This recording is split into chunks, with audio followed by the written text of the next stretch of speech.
Bonjour, bon comme je vous l'ai dit sur une short là, que je viens de mettre il n'y a pas longtemps, donc je vais essayer de vous refaire des vidéos. Là on est donc le 21 février, donc s'il y a un truc qu'il faut faire gaffe en ce moment, c'est le poids que peuvent perdre les ruches, parce qu'elles sont en train d'élever, qu'elles trouvent du pollen, donc ça les motive à élever, mais le problème qu'elles vont rencontrer, c'est que les provisions du nectar, elles n'en rentrent pas et elles s'allègent à une vitesse folle. Donc il faut bien y surveiller. Il faut surveiller aussi les ruches qui ont une grosse activité. Si vous avez plusieurs ruches et qu'il y en a une à travers qui a une grosse activité, faut bien regarder la planche de vol, savoir si, comme on dit, si elle est grasse.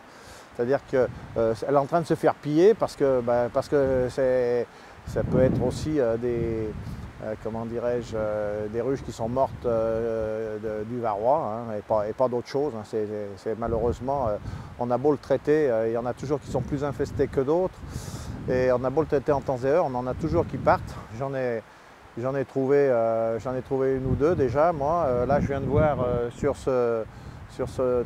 cet emplacement-là, je ne sais plus où on la voit, si on la voit là derrière, mais il y en a une. Il y en a une qui a une activité monstrueuse, donc ça c'est une ruche, je viens de la fermer. C'est une ruche qui est en train de se faire piller parce que malheureusement c'est un essaim. Je n'ai pas regardé encore, hein, on regardera peut-être ensemble. C'est un essaim que j'ai fait en fin d'année. Est-ce que la reine a claqué en route? Normalement, je les avais vérifiés, ils ont pondu. Est-ce que c'est mon traitement d'acide oxalique en hiver qui a fait que, je ne sais pas. En attendant, là, elle est en train de se faire piller alors qu'elles étaient vivantes à l'automne, elles étaient vivantes en décembre, et puis là, elle est en train de se faire piller par les autres, donc elle est foutue. Donc je la ferme, comme ça me fait des cordres avec de la bouffe. Je vais la rouvrir dans un moment pour faire sortir un peu toutes les abeilles qui sont, toutes les pillardes, et donc c'est des cadres qui vous permettent, si vous transvasez des essaims en ruche, ça vous fait des cadres de bouffe pour les mettre dedans, parce que c'est pas des cadres de ruches qui sont mortes de maladie, elles sont mortes, c'est une maladie comme une autre, comme elles sont mortes d'infestation varroa, c'est rien d'autre. Voilà, donc pour ce faire, je vous l'ai déjà dit maintes et maintes fois, il faut un enfumoir qui marche et non pas un enfumoir qui soit asthmatique. Hein, parce que surtout à cette époque, il n'y a que de la vieille abeille, donc elles sont un peu plus agressives qu'au mois de mai, où c'est que des jeunes abeilles, hein, d'accord. Donc il faut faire très attention à ça. Bon, moi j'ai préparé, on le voit ici, hein, j'ai préparé, j'ai du candy et puis des compléments alimentaires.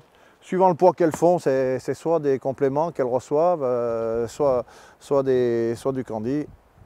Voilà, mon truc se casse la figure. Voilà, donc un enfumoir, comme je dis, hein, digne de ce nom, un lève-cordre, et puis voilà, on attaque. Allez, je vais vous mettre dans le bon sens. Voilà, hop.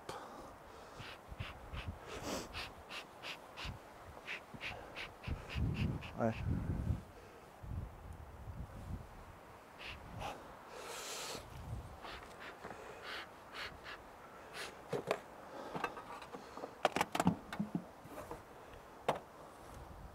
Donc ça, c'est toutes des reines que j'ai mis donc à l'automne. Hein. Donc, quand vous levez comme ça, vous mettez votre coup de lève-cordre, vous levez, vous faites en sorte que le nourrisseur ne redescende pas. Imaginez que la reine, elle soit en haut des têtes de cordre et qu'elle se mette sur les cordes, elle monte entre une construction qui est sous le nourrisseur et le cadre, et vous l'écrasez. Donc une fois que vous avez levé, vous tenez et vous venez prendre de l'autre côté éventuellement jusqu'à ce que ça se décolle. D'accord? Donc là, on voit que j'avais déjà mis des compléments alimentaires. Ça, j'ai mis ça à l'automne pour les aider à passer l'hiver un peu mieux.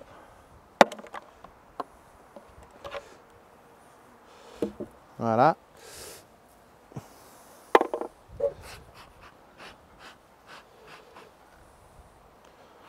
on enlève un peu tout ce qui traîne, parce que quand on va refermer, il ne faut pas qu'il y ait de jour. Voilà. Ouais, c'est un dessin que j'avais fait. Il avait été fait sur cire gaufrée, celui-là, je pense.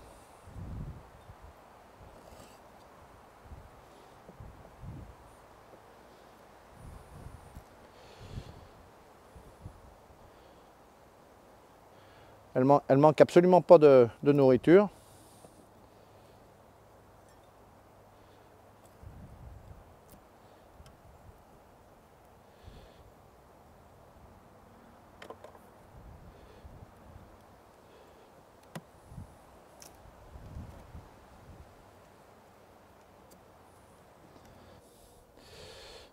Voilà. Si vous voulez soulever un cadre, il faut bien leur faire de la place pour ne pas écraser la reine éventuellement entre deux cadres. Voilà, donc elle regorge de bouffe. Et donc on peut voir que on met un petit coup d'enfumoir. Hop, c'est pour m'en rapprocher de vous. Voilà, donc on peut voir qu'il y a du couvain, vous voyez. Voilà. Hein, le couvain, les larves. Alors elles sont toujours cantonnées pendant l'hiver devant la trappe, devant l'entrée de la ruche. Elles ne sont jamais sur l'arrière. D'accord? Voilà, donc je ne sais pas où est la bête. Vous voyez, là, il y a encore du couvain. Au début, il n'est pas toujours très serré parce que au début, il a dû faire que ce petit rond. Ça, c'est peut-être ça, c'est le deuxième tour, vous voyez, parce qu'après, il y a eu celui-là. Voilà. Mais ça, il n'y a même pas besoin d'y nourrir. Donc, comme il n'y a pas besoin d'y nourrir, je vais y mettre un complément alimentaire,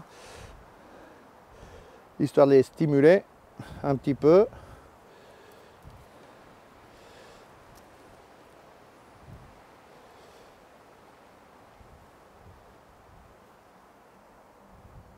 Voilà, celui-là, on voit encore mieux le couvain, vous voyez.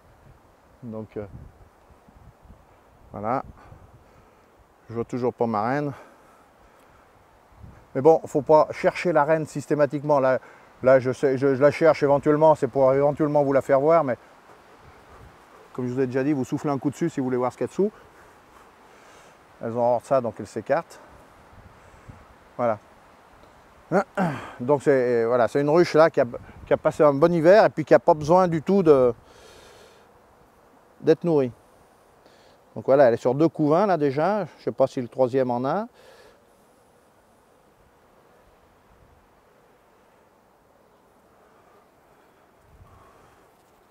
Et ça c'est tout pondu là.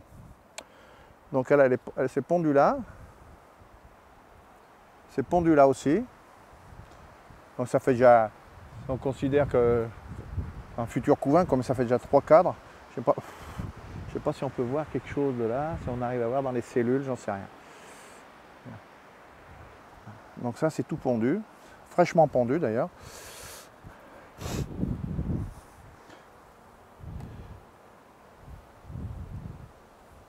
Donc ça fait ça fait celui-là, ça fait celui-là.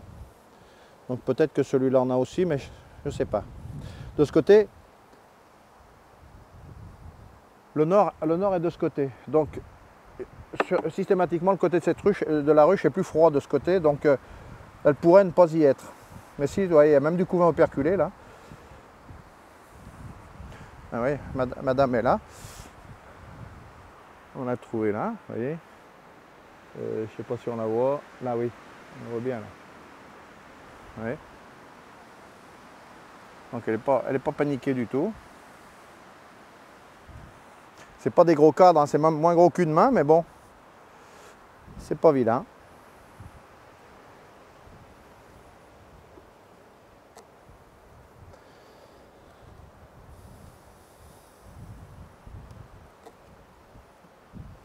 Voilà, vous remettez tout ça en place. Là, j'ai oublié de prendre un couteau ou un cutter, donc je vais le faire au lève-cadre. Je fais un V. Voilà.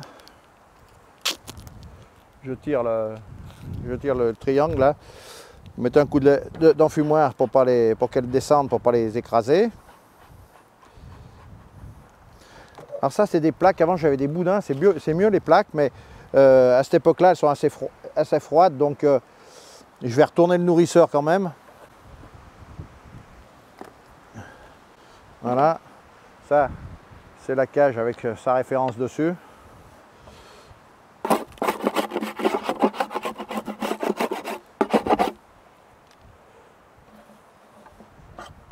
Voilà, je le mets à bouchon tout simplement.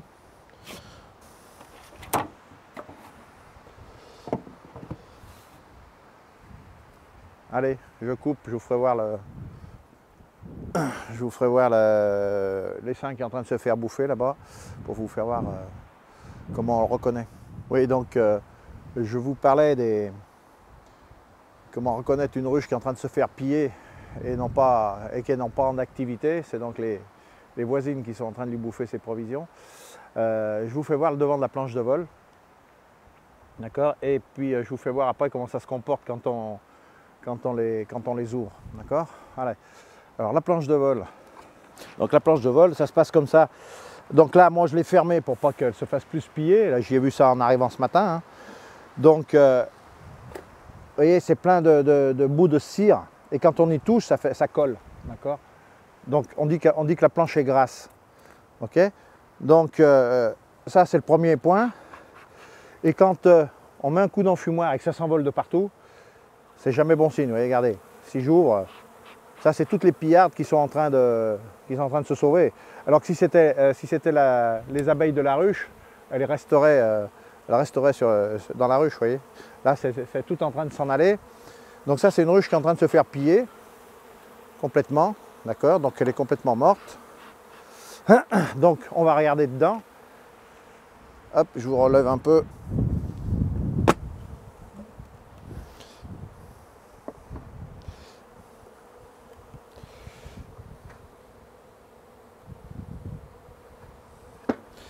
Ouais, donc ça c'est une ruche, c'est un essaim que j'avais fait donc le 15 août.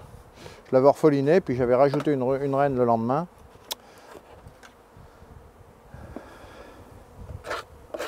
En plus, c'est pas une reine que j'ai faite moi.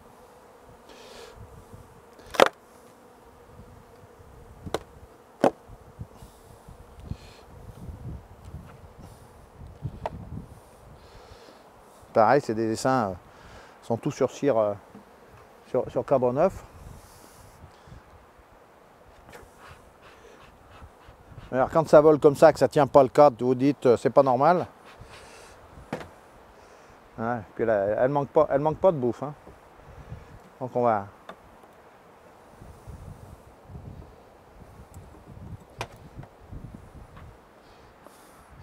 Alors donc là, quand c'est tout percé comme ça, là, c'est qu'elle est en train de se faire piller, vous voyez. Toutes les alvéoles les opercules sont découpés à l'arrache. Et puis vous voyez, ça c'est que de la bouffe.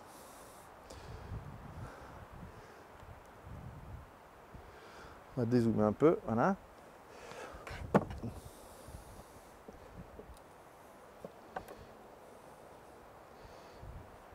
Et quand je vous dis couvain varrois, là, il reste 2 cellules, c'est tout petit, mais on voit la larve dedans, qui n'est pas affaissée, rien du tout, hein, comme elle le serait avec de la loque.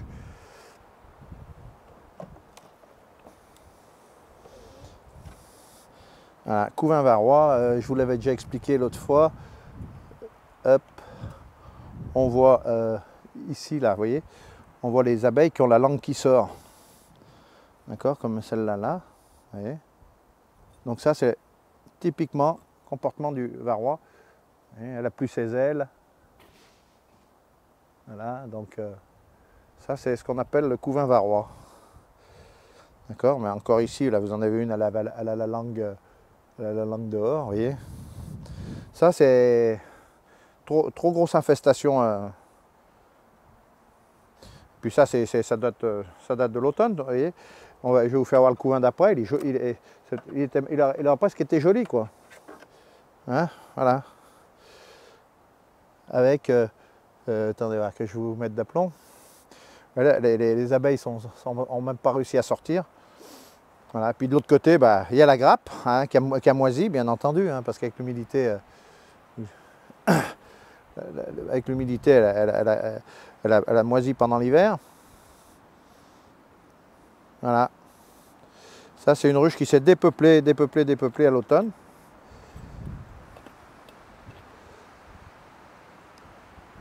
Avec hein,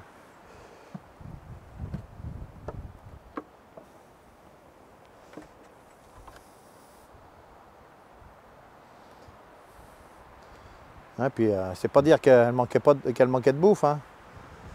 Il lui manquait rien du tout. Hein. Il lui manquait rien du tout.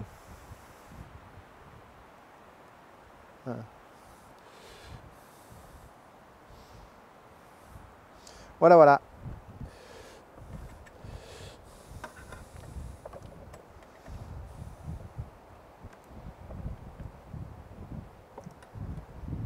Donc vous voyez, personne n'est infaillible parce que ben, moi là, c'est devant ma miellerie, j'ai 12 ruches devant la miellerie, et ben j'en ai une qui s'est fait bouffer par le varroa et puis j'y ai pas vu quoi.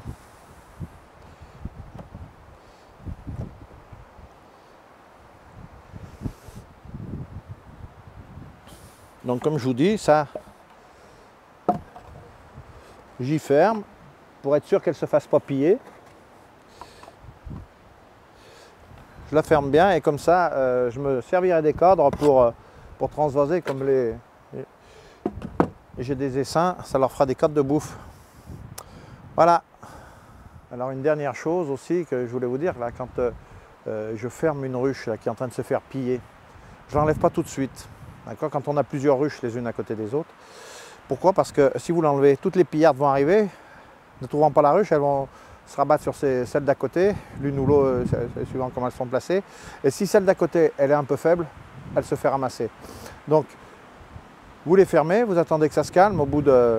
Des fois, au bout d'une demi-journée, c'est fini, elles ne viennent plus. À ce moment-là, là, vous enlevez votre ruche. Mais je ne l'enlève jamais tout de suite, moi. Je préfère revenir le lendemain ou l'après-midi, mais en général, je reviens le lendemain et j'enlève les ruches le lendemain, parce qu'il n'y a plus de pillardes dessus. Voilà, voilà. C'était tout la dernière chose que je voulais vous préciser.